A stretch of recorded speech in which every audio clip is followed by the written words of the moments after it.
Hey guys, what's up? It's me, the Soldier TCG, bringing you a brand new deck profile today of my Deskbots for the current 2016 format. Now, I know I've been away a while, problems, school stuff.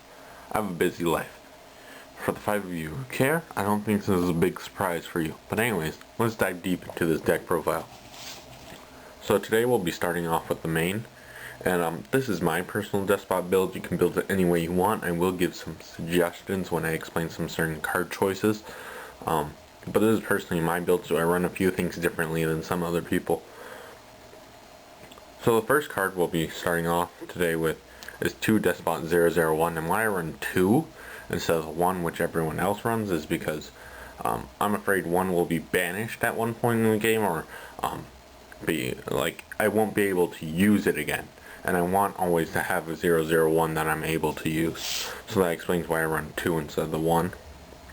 And then this is pretty self-explanatory. 3002 because it's a search card. 3003 because it's utility in the deck. It just gets any Deskbot out. It's really helpful. 3004, best card. And his effect is in either player's battle phase, and a lot of people forget that he says once per battle, not battle phase. So you can use him in the battle as long as the battle doesn't happen twice, and then you can infinitely use his effect. So if the opponent attacks with a monster, you use his effect, and then they attack with another one, you can still use his effect.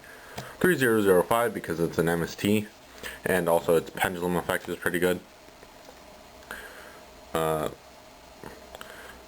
3006 because while it may not be as good as 005, it does have a pendulum effect like 005 that's pretty good. And he's better than 008 in my opinion. 2 007s and then 2 008s to finish off the pendulums. Now these guys aren't really particularly anything special. They just do get the 500 attack gain from the graveyard instead of the extra deck like 5 and 6.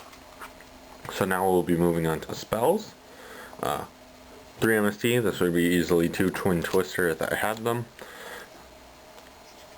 2 Wavering Eyes, I feel 2 is enough. You could run 3, but 2 Wavering Eyes does the job. You can pop your Pendulum Zones, and especially if you have 05 and 06, you get a plus off that.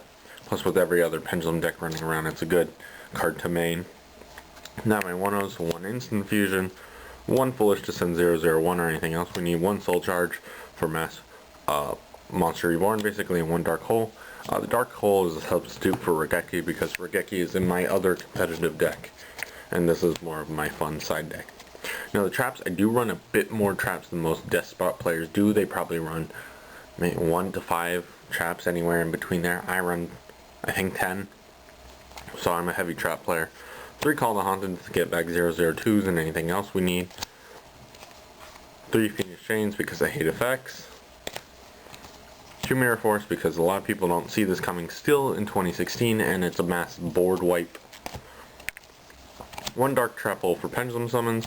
1 Jar of Avarice to recycle everything I need. And then 1 Compulsory Evacuation Device. So that concludes the main deck. The main deck is 41 cards. Sorry for that. I could not cut 1 card down. I just couldn't figure out what to cut to 1. A lot of people say move the Deskbot 001 to 1, but I don't want to. So we're going to go off with the now extra deck, and the extra deck is 15 cards. 1 Norden because I have the Instant Fusion. He's able to make 5 Synchros really easily, and also any rank 4 play you need. 1 Deskbot Jet because it's a Deskbot card is really versatile. I have made this in games, and 1 because I got this off, and then someone like a 04 then attacked, then 04 brought this back and something else, then used this effect. It's just an insane card. Leo because in case I don't want to make Jet, because I just don't want to go off or don't want to, that's not the right play. Leo's a big beat stick that can't be hit. Start a Spark Dragon to protect itself and anything else I need.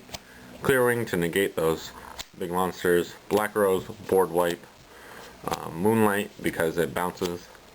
Manifest Horus because it has the different 3 effects, where basically if you use a normal effect or Pendulum Monster as non-synchro material, you can get different effects off. So mainly I get the monster and pendulum effect off of this guy.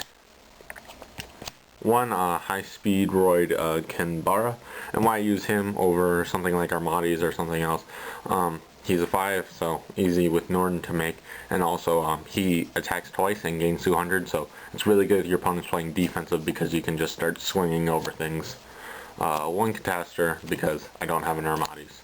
Now for the Xseeds. Xseeds are limited. You can play whatever you want. The extra deck doesn't really matter in this deck, but I play one Volcanosaurus to blow up stuff, one Dark Rebellion for the generic rank 4 play, one Gideon X to search anything, one Sky Cavalry Centurion because it's great at attacking into things, taking a little bit of damage and then bouncing it, and then one Gachi for defense. So that concludes the deck profile. If you did like the video, please leave it a thumbs up, subscribe to my channel if you want to see any more content, and that concludes the videos.